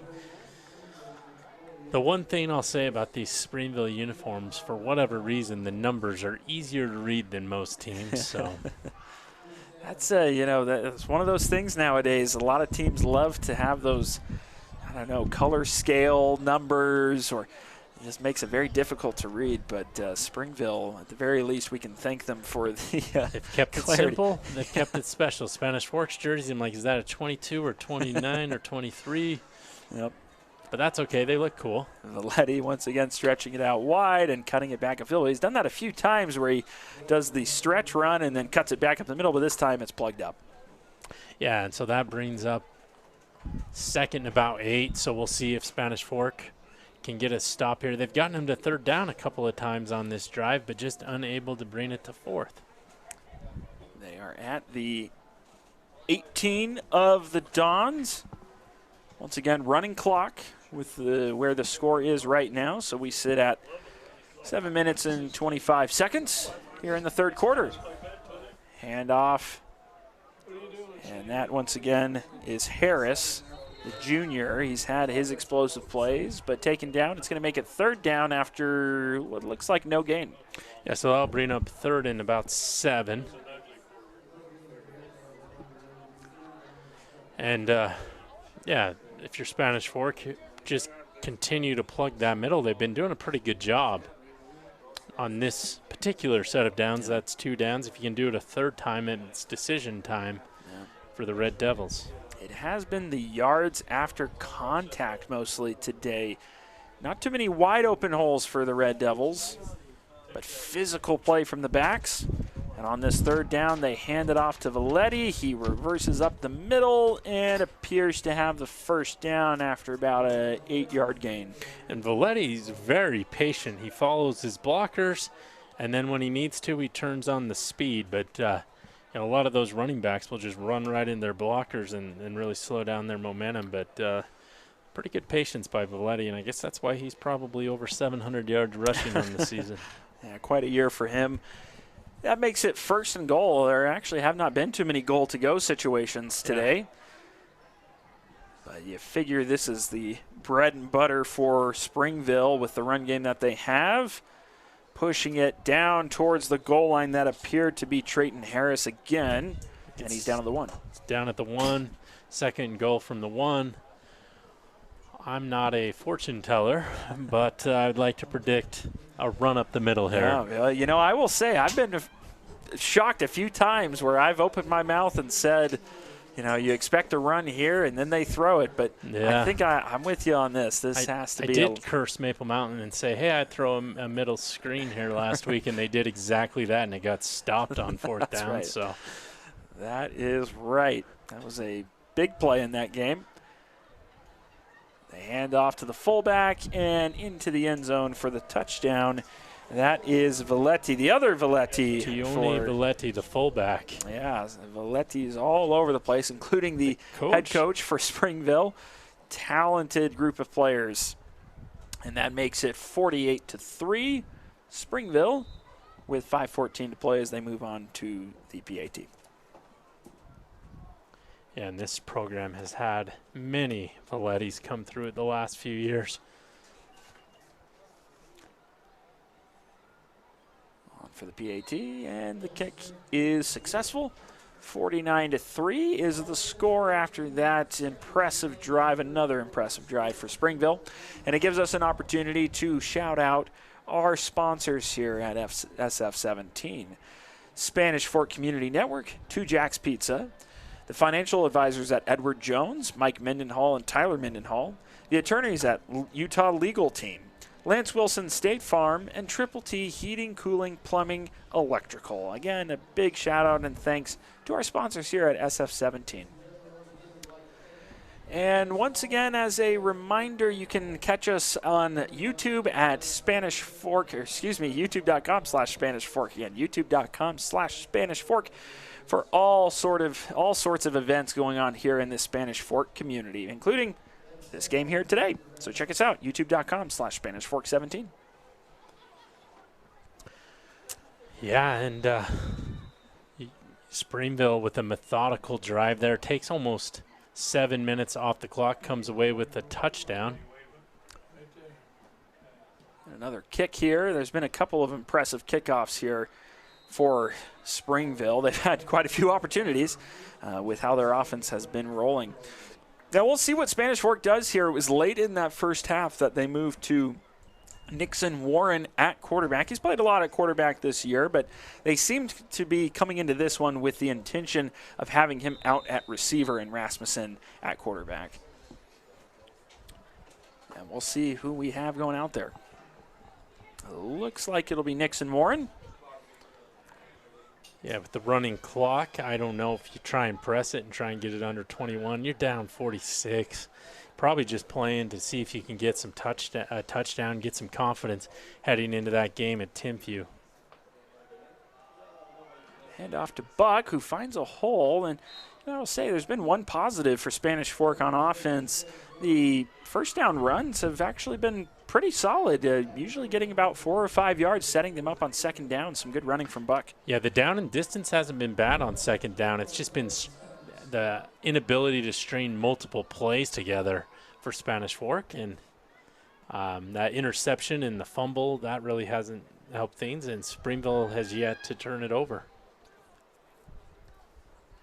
Warren handing it off quickly to Buck. Might have gotten a couple, they'll say 3 yards. We're going to be on the lookout for Gage Christensen as well, who's made a couple great catches, a couple chunk plays. Yeah, and Gage Christensen led the team in points last season in basketball as well. Just an athletic young man. Remember him striking out my son constantly in baseball. So you can't escape him. He's great. A good kid. And he is out far wide up top. Warren going quick. And a completion and a first down, breaking a couple of tackles and getting much more beyond that first down marker. That's number 31 for Spanish Fork. That actually, I don't know that I have the name. I'll have to check my other roster on that. That's 31. I have Jacob Cloward. There we go. Great play by Cloward. Not to be confused with Jackson Cloward. That's right. Yeah, the Cloward brothers out there. Once again, going to Buck. And again, it's a solid run on first down. That has been there all night. Yeah, really good job of getting 4 or 5 yards on the last few possessions. And second down runs has been the challenge, really, for this team. They mark it as 2nd and 7, but to my eye, it appears to be 6 to go.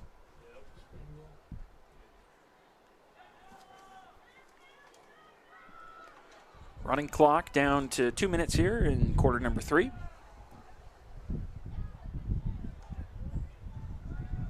This time they fake the quick pass, looking to go deep as Warren, but he is flushed out of the pocket, and it might be no gain as he runs out of bounds. Yeah, they might move it up a yard. Yeah, okay blocking there, but I saw Levi Chrisley just get a pancake. We don't call out the offensive line enough for any team, and that was just noticed that out of the corner of my eye on that run. I was like, wow, that's a good block. Yeah, I'm glad that wasn't me. Good shout out, yeah. Glad that wasn't me getting hit. Not the type of pancake that I want. Yeah, not enough syrup. No. 3rd and about 4 to go here. Play clock down to 7. Springville, as they've been doing all night, playing very close to the line. Warren in trouble, slips free, looking for somebody to get open, and he tried to find Christensen. There was a man all over him there. That was Henderson. Looking for a flag, didn't get it.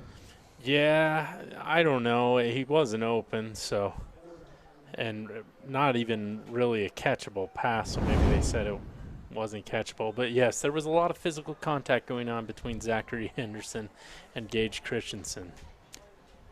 With 36 seconds to go here in the quarter and 15 to go on the play clock, there will be one more play before this quarter, but it is 4th down now. 4th, and they have it at 3. It's about 4.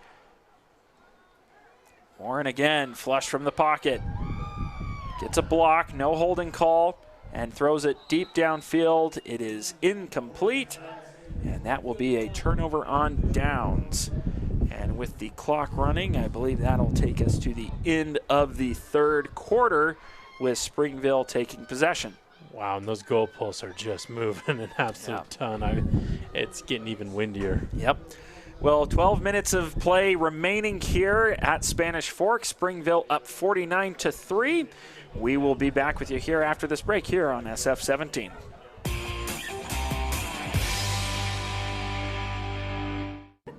What does it mean to be rich? Maybe it's not just about the places you can go, but also the people who welcome you home. The key to being rich is knowing what counts. Hi, I'm Mike McKell. I'm Shani Hunter, and we're attorneys at Utah Legal Team. Utah Legal Team was voted one of the state's top personal injury law firms. We deliver bigger payouts and faster results. If you've been injured in a car accident, we can help. Call us for a free consultation. Hi, welcome to 2 Jack's Pizza. For the best pizza you'll ever taste and our world-famous cheese sticks, Come to Two Jacks Pizza on Main Street in Spanish Fork or call us for a quick delivery. Are you hungry yet?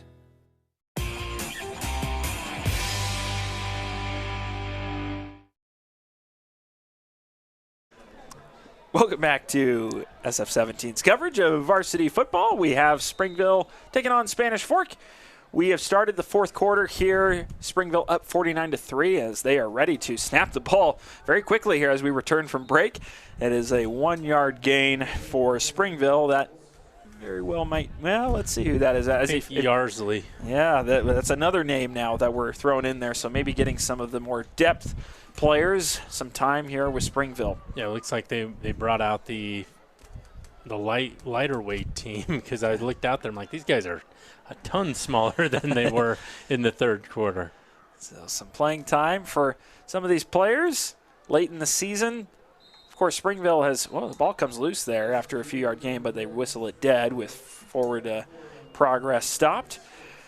Springville, they have looked great. A lot of wins by blowout this year, so it's not like these guys have had no time to play, but they're getting some time late in the season. As we've mentioned, their only loss this year coming to Orem, who's at the top of the RPI rankings.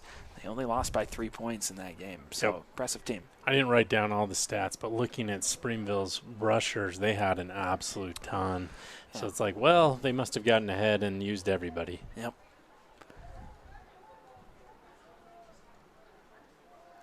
Hand off.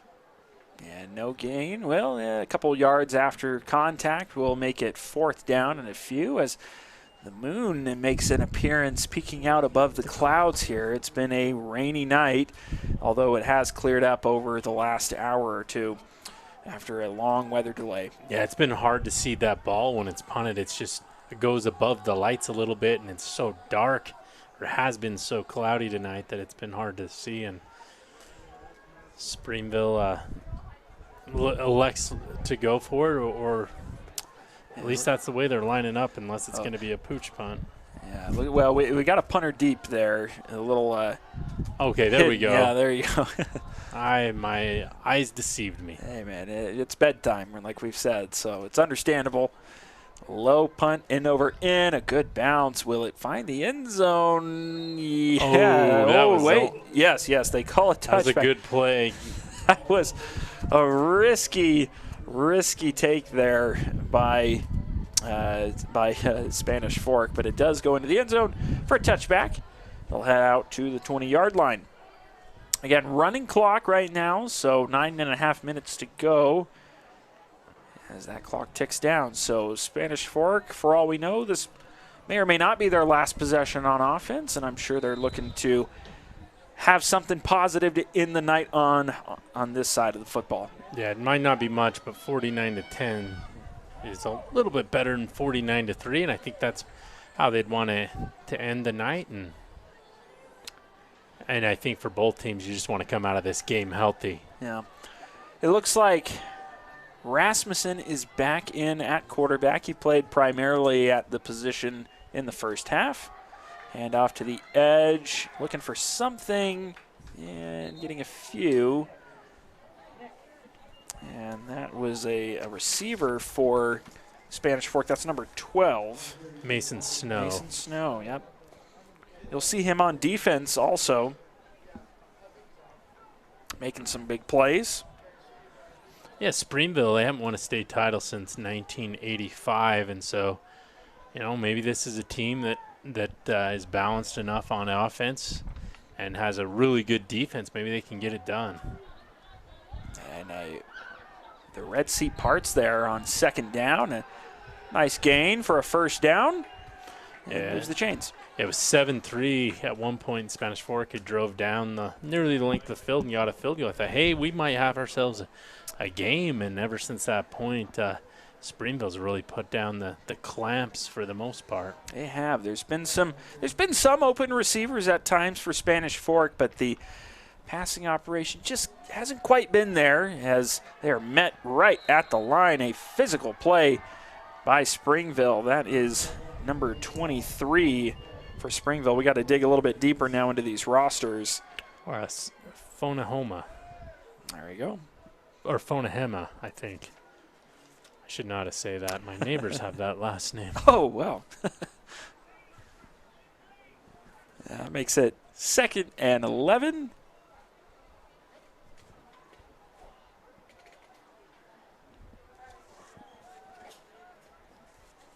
.12 on the play clock.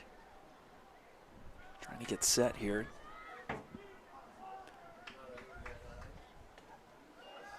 Rasmussen, he's got trouble behind him, and he's taken down for a sack. Oh, 99. What a good number. And Carter Nielsen. How about that?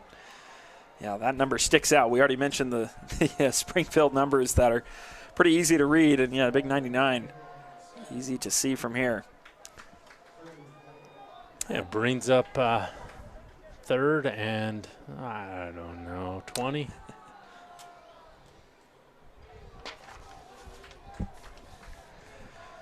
They officially list it, well, that incorrectly. Can't be accurate. It was there we go, 3rd and 20. There we go.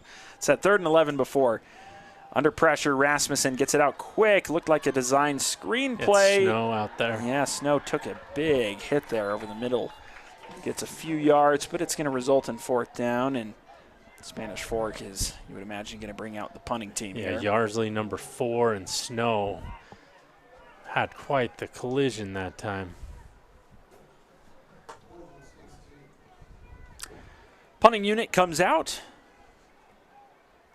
Back to return is number 21 for Springville. That's Ryder Giles, the sophomore. And also number 3, Tupou.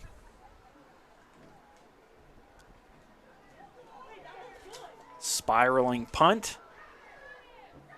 And crossing field. Oh, there is a penalty marker that is out. This one might go all the way for Springville. Can he be caught? Ooh, he's caught from behind at about the 16 or 17, but this one you would imagine is going to be coming back. Yeah, it's coming back. There was, I think, a block in the back. I didn't see it, but there's 2 flags, so maybe there's 2 penalties. Giles showing off some speed there, but might be all for naught. We'll find out.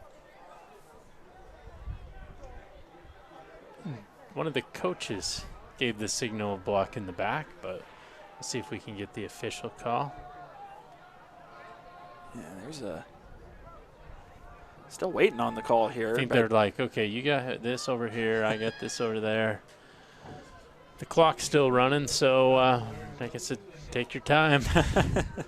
Yeah, the game with 4:35 to go.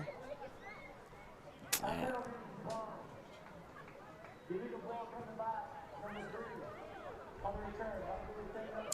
block in the back. I think he said from number 3, which would be the other return man that was out there. Well, take your pick. 2 penalties. No wonder they had such a good return. Trying to get away with the trick there. It's not Halloween yet. Not quite. Burton back in under center. As you mentioned, Chris, he's looked pretty solid here as they hand it off to the fullback for virtually no gain. That's Zach McCose, number 22. A few substitutions coming in for the Red Devils. That's something that we have seen a lot of tonight. Another sub actually looks comes like out. Oh, 49 Gibson goes down. And, you know, it's a real shame looking back on this game, and you never know. There might be some injuries we miss, but we've had no stoppages for injuries. It's been a relatively clean game and uneventful, but unfortunately right before we finish here, there is a Spanish Fork Don who's down.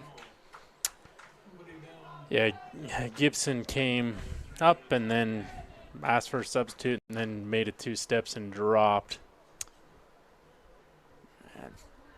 And I will say, and again, we hope that Gibson is all right here, but it is also especially, something to point out that the field conditions were not great for tonight. A lot of rain. You can probably see on your screen the saturation from the rain, and that's been one thing that we have thankfully mostly avoided up until this point.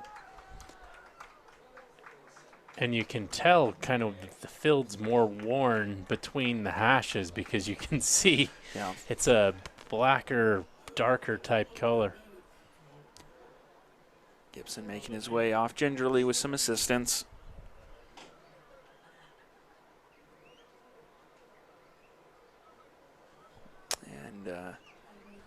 do stop the clock for the injury, but it will resume here in just a moment.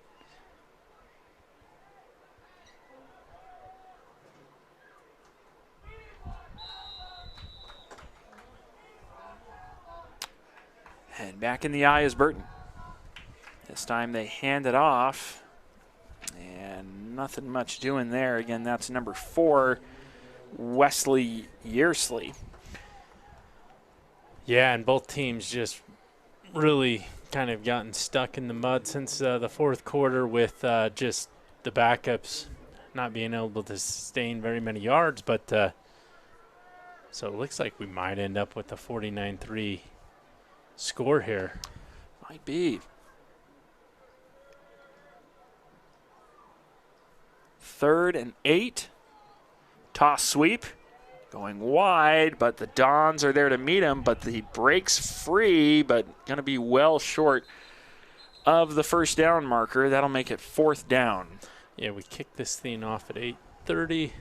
We might finish in under 2 hours. That's a quick high school football game. Yeah, that we were wondering how long we were going to be here tonight. And it's like, am I going to be home today or tomorrow? And Springville, with that performance they have put together, definitely shortened this game, resulting in the running clock, which is just north of 2 minutes now. And 15 on the play clock here. We'll see what's happening. They going to call a timeout? Might be. Or take a delay game and just punt it. Let's see. It looks like it is going to be a timeout. So, well, you know, they normally 2-minute warning. Yeah, practically a 2-minute warning here. You know, they always say you can't take the timeouts home with you. But with this timeout, we will take it one final opportunity to shout out our sponsors here at SF17. Yeah, we've got Two Jacks Pizza, Utah Legal Team, Lance Wilson, State Farm Insurance, Spanish Fork Community Network, Edward Jones, Mike Mendenhall, and Tyler Mendenhall, your financial advisors. Triple T Heating, Cooling, Plumbing, and Electrical. We'd like to thank these sponsors, these amazing sponsors, for bringing us these broadcasts this season. We can't do it without them helping us out. Absolutely. Also, big shout out to our production team today. They have braved the elements for sure. Chris, you and I, we have the cushy position here of being able to sit inside the press box. The worst thing we get is a few gusts of wind that come through the window. Yeah, it's been rainy. It's been cold. They've had to cover things up. We've had delays. Yep. So, again, big shout out to our team here at SF17 for all the work that they have put in to bring you this game in these conditions. Oh, that one is a shank off of the foot of the punter. And now some little jarring, some pushing back and forth there in the backfield, but not much more comes of it. Yeah, I think they're just, anxious to get to school tomorrow. These Thursday and Wednesday games, it's always hard for me to work. Now, next week they have the break, the fall break, so it's not as big a deal for them. But it's like, man, I wonder how school's going to be after playing a game. Your clock is, we play a game, we get the weekend off, so teachers keep those kids in line tomorrow is what I'm saying. Wow, that punt didn't even go nearly as far as I thought it did. It only made it to the 35. That's about a single-digit punt. Yeah, it might have been 5 or so. A handoff and a good gain there. That appears to be number 22. And we'll say that's Shane Eggleston with the run there. Very nice. The junior? Yeah, tough running there, and brings up 2nd and 2. We'll see here. I mean, obviously the game has been determined, but 1:14 left. And from about the 27, let's see if Spanish Fork can do anything. Again to Eggleston, who cuts inside. He was getting towards that boundary, brings it back in, gets an extra 5 yards to the 15-yard line of Springville. Yeah, that brings up 1st and 10 from the 15, but in the red zone. They officially put it at the 16. And, this would be something fun here if the Dons could punch it in. If they get the snap off, it'd be 12 men, but they're just a moment late. And that one is stuffed for a 1-yard gain. 34 seconds remaining here in this one. Eggleston once again comes in. They don't have to run another play, but it looks like they're going to. This is probably it. 2nd and 9. Rasmussen looking to throw, going into the corner, and it will be intercepted by Springville. A exclamation point at the end of this one as the Red Devils will be triumphant. And that is number 27 for Springville. We'll get a name on that one here in just a moment. That is Dallas Torres. Dallas Torres, yeah. Torres is the last name. That much we know. Yes, and we got a name of a Texas city as the first name. Yep. All right, Springville doesn't have to do anything here. Yep, that will end it. They won't run a play. That brings us to the end of this one. So this second half breezes by with that running clock. Springville scores 1 touchdown here in the second half to close this one out 49-3 here on this Thursday evening senior night here at Spanish Fork. Again, that final 49-3. Keep it here on SF17. We will go to a break, and when we come back, we will have our SFCN MVP of the game.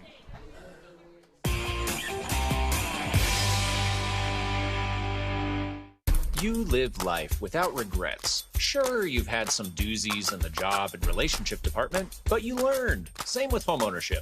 So that new HVAC or generator install, of course you'll get a second opinion from Triple T for free. Coach, Jake from State Farm. Well, Patrick, it's official. You saved with home and auto insurance. You're the league's most valuable bundler. Hey, you done? Contact State Farm agent Lance Wilson today. You know who you are. You embrace the sounds of that dial-up modem, the door to the internet. But that was so slow. And you were all in with the cable modem and its zippy megabit speeds. But then the buffering started. Now, fiber is here. SFCN fiber is in your neighborhood, just steps away from your door. It's not the future, it's the now. No upgrade fees, no increase in your rates. So do it for the children, do it for yourselves. End the buffering, embrace the fiber. What does it mean to be rich? Maybe it's not just about the places you can go, but also the people who welcome you home. The key to being rich is knowing what counts. Hi, I'm Mike McKell. I'm Shani Hunter, and we're attorneys at Utah Legal Team. Utah Legal Team was voted one of the state's top personal injury law firms. We deliver bigger payouts and faster results. If you've been injured in a car accident, we can help. Call us for a free consultation. Hi, welcome to Two Jacks Pizza. For the best pizza you'll ever taste and our world-famous cheese sticks, come to Two Jacks Pizza on Main Street in Spanish Fork or call us for a quick delivery. Are you hungry yet?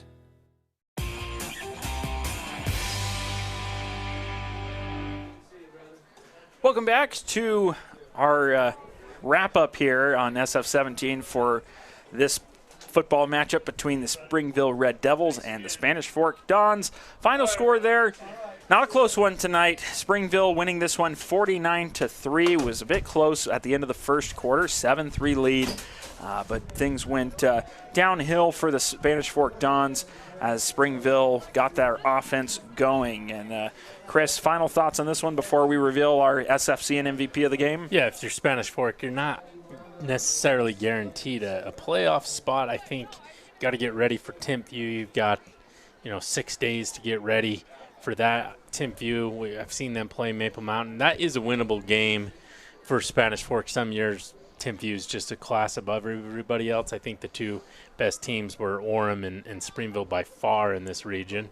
And so for Spanish Fork, that's pretty critical not to dwell on this too much, but get moving towards next week. See if you can't get in the playoffs, and once you get in the playoffs, you never know. You can get hot and get on a run. We've seen that before with teams, even 20 seeds in basketball and baseball in particular for Spanish Fork. Girls basketball had a run as I think all the way into the semifinals as a 20-something seed a few years ago as well.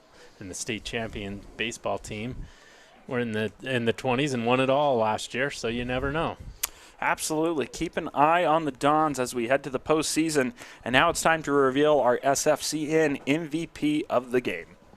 Yeah, we're going to go with Gage Christensen. He had a couple of good defensive plays, Pretty good coverage tonight, but he also had a couple of just amazing catches, and because of that, we're going to give him the SFCN MVP of the game.